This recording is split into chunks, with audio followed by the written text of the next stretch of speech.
you should have some sympathy for social justice warriors because their lives are very difficult.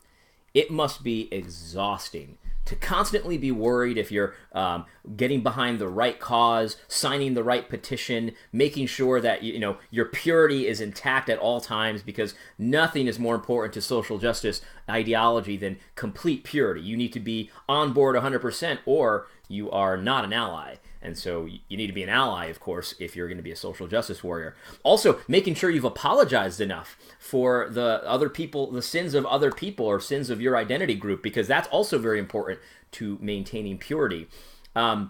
So, have a little sympathy for social justice warriors. They live a tough life. And I'll say this, recently Paige Patterson has become the target of a social justice mob for some jokes that he made a couple, probably like 2 decades ago.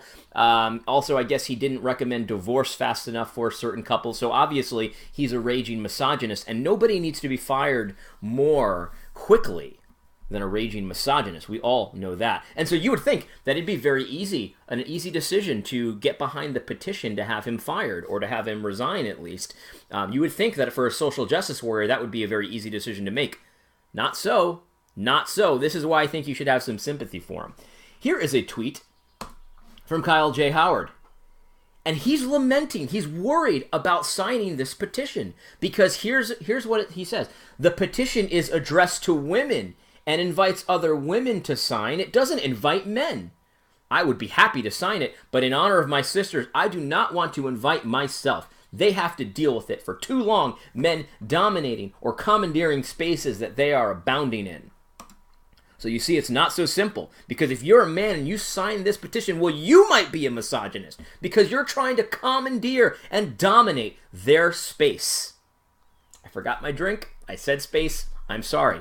So you see, it's not so simple. This is obviously a cause that as men, we need to get behind, but you can't do it unless you're invited in by the women, because they are the ones who really have the power here. Now, here's the thing. There is a solution. So fear not, social justice warriors. Fear not. Oops, I'm sorry here. There's a solution. Here we go. Kyle J. Howard, can someone please get a petition going for the men in the SBC who want to stand with their sisters? I don't feel like it's enough to simply retweet. I think we men need to put our names down as well. We need to be willing to allow our standing with our sisters to cost us. That's very true, because if you sign this petition, I'm sure there are tons of people that are going to fire you and they're going to be mad at you, so it's going to cost you a lot. It takes a lot of courage to be against misogyny. We all know that. And so here's a solution, we have to segregate our petitions. The petition that was already going around, that's only for women. Don't you dare sign that, you social justice warrior man, unless you're a misogynist. Are you a misogynist? Here it is. We found it. A well done letter about Paige Patterson for men has just been released, and Kyle J. Howard has heroically signed that petition. He's not trying to validate his sister's voices, because that would be misogynist and evil.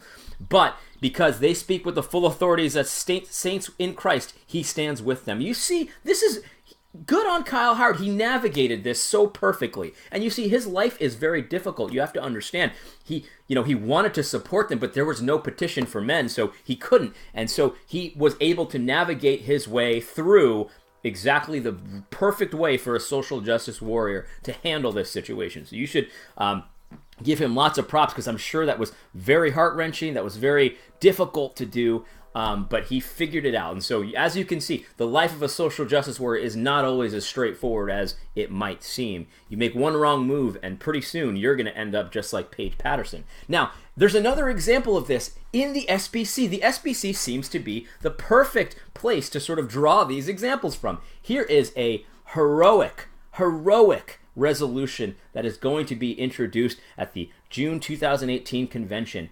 And you can read through this, and you will see that what this is a resolution that says that the Southern Baptist Convention is against racism.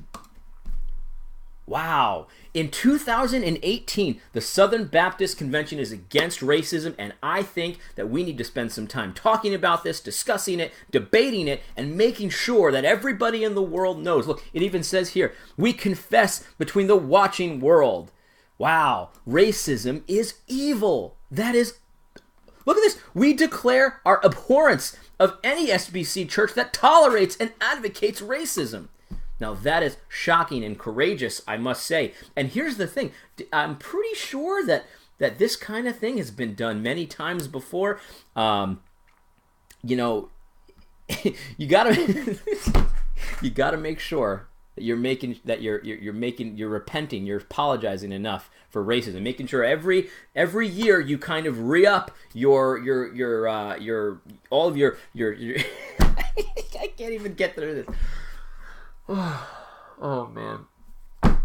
Life as a social justice warrior must be hard. Because nobody was ever going to know that you're against racism unless you stand up every day and say you're against racism.